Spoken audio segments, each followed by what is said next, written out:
All right, welcome Geometry B to 9.3 using the cosine function. Okay, here we go. Okay, it's a short lecture, and just to forewarn everyone, if you get this, it's okay. Something funny's happening with Excel, and sometimes you get this funny formatting where the pictures don't work and they change the font. It's a mess, but I don't think it happens for you guys at home. So it just, for whatever reason, it's just on mine. Most of the students that have had this say that it works. So it doesn't matter though, I'll just use the information here to explain it to you, and you can use the book, how it should be, on your own computer. Okay, so 9.3 cosine functions. All right, so much like tangent functions and sine functions, this is the exact same thing, but we're just changing what we're talking about just slightly. So it's not too different, right? So the very first thing we're going to talk about cosines is we're going to define it. So remember, all of these functions are relative to theta. So we're going to say now the cosine of theta, which is this guy right here, right, is going to be equal to what? Now, in your brain, for all of these problems, you need to think so, ka, toa. Right? This needs to go into your brain every single time you have one of these trig function problems. Now, identify what we're talking about. We're talking about the cosine function, right? So that means that the ratio we're going to use is, of course, the adjacent over the hypotenuse. And they define it right here. I know it's super small, but on your computer you can see it. There's the adjacent over the hypotenuse. And I can also draw it out here. So the adjacent angle, which means the angle closest to the theta, right? And that is relative to the hypotenuse, the longest possible side of the triangle, whichever one they're giving you. That's really it. That's all there is to it. So cosine theta is adjacent over hypotenuse. And if you can remember this little saying, you are set. Cosine is adjacent over hypotenuse. Done. Very, very easy. Now they ask you to apply this in a couple different ways. So here's our first set of examples. I'll give you a second. If you're working along with me, you can do this so you don't feel too rushed, or you can pause, of course, and work these out before I do. But the very first one looks like this. So I believe they ask, let's see, I believe they say yes. They say for each triangle we can just follow the equation laid out, adjacent over hypotenuse, and they say find the cosine of O. Well, we don't have the cosine of O. I have the cosine of theta. You can make this an O if you'd like it. How does that sound? There's cosine of O. Cool. So there's the cosine of O. And remember, we're following the exact same instructions we just laid out here. Adjacent over hypotenuse. So now, what is the adjacent side to the angle O? Well, it's this side A, right? We named it almost too simply, right? And we'll get a good example over here that doesn't call it A. And then we call each side A, B, and C, right? So now our hypotenuse in this example is, of course, C. So the cosine of O is A over C. Pretty easy. Okay, cool. That's a good example. Here's another one. How about cosine of theta? What's the cosine of theta here? It's going to be what? X, the adjacent side, over the hypotenuse, which is Z. And that's it. Here are all these ratios lined up for you. Cosine is adjacent over hypotenuse. In this example, it's A over C, side A over side C. And in this one, it is side X over side Z. Pretty straightforward stuff. All right, cool. And you can check that all up here if you want. Let's see. Okay, example 2. So exact same thing. Hopefully we can get the far board in this. So now they ask the question in example 2. I believe they say, example 2 says, they say using the figure to the right, I drew it here. It says the cosine of which angle is equivalent to the sine of B.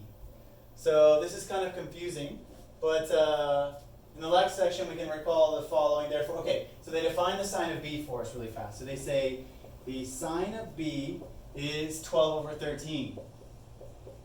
Or we're supposed to understand that from the drawing. Okay? So ask yourself, what was sine B? What did that stand for? Remember, so, ka, toa. This part's a little hard, but you can do this. So we have a sine here, right? So this would be opposite over the hypotenuse. So this is opposite over the hypotenuse, and it's relative to angle B. So let's figure out where the opposite and the hypotenuse is. That would give us 12 over 13. So 12 is the opposite, and 13, look, it's right there. So this would be our angle B. Cool. So that is our sine B is 12 over 13. This would be the opposite. This would be our hypotenuse. Okay, great. Does that make sense so far, hopefully? So now, we haven't really answered the question. We're just kind of uncovering the given information.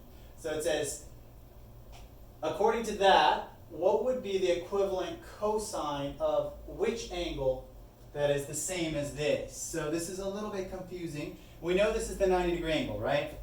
Everybody knows that. And this is the angle B, like they defined. So let's erase this reference. There's only really one other angle in this triangle, right? The 90, the angle B. This must be angle A, I guess. Probably a capital A, as it were. Let's call that a capital A. Now let's just check out angle A. Now, if we want it to be the same ratio as before, right, what are we going to need to do?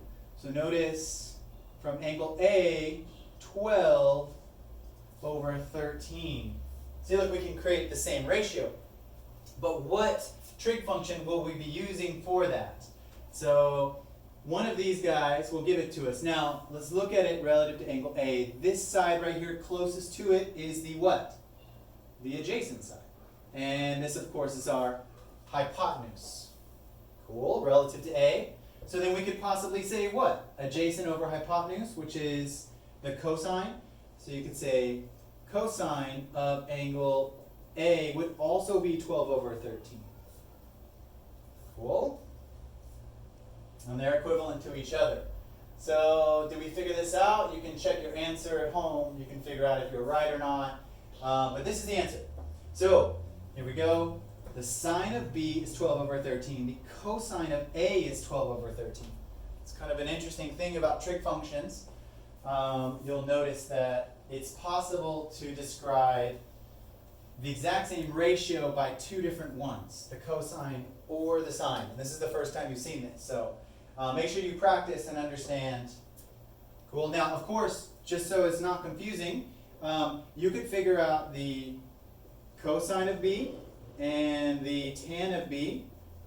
And you could also figure out the sine of A and the tan of A, tangent of A. You could figure out all three trig functions for each of these angles, right? But they just wanted to draw your attention to the fact that these share the same ratio. Okay, that was example 2. They'll ask you to do this a lot, so be aware of this and try to look this up and study this as much as you can. I think this is the most confusing thing in this little section. Okay, so just to review everything. Example 1 was just defining how cosines work. Example 2 was this idea that you could describe a ratio with two different trig functions. You could describe it as a cosine or a sine, but you would just have to change its angle, right? You'd have to look from a different perspective, the other angle, and you could create the exact same ratio. Okay, now the very last thing is just kind of the take home. So they tell you these are useful tools we'll have to use.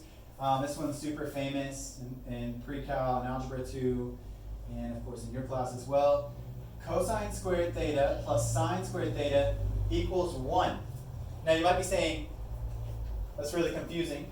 But don't worry, it's not at all. Notice what it looks very similar to. A squared plus b squared equals 1. Now what is that?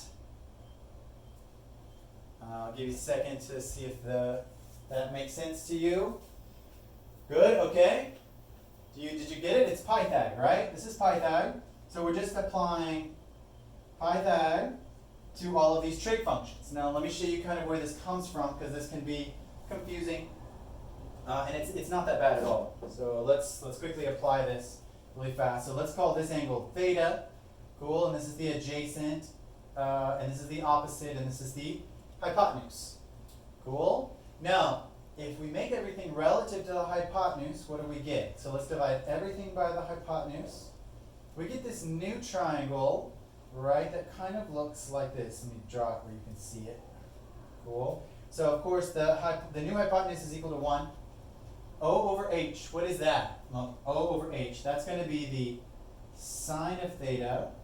A over h is going to be the cosine of theta. So we get this new triangle that looks like this. So we have cosine theta, sine theta, and 1. So now we just apply Pythag to this right triangle, just like we would any right triangle, and we would get, of course, cosine squared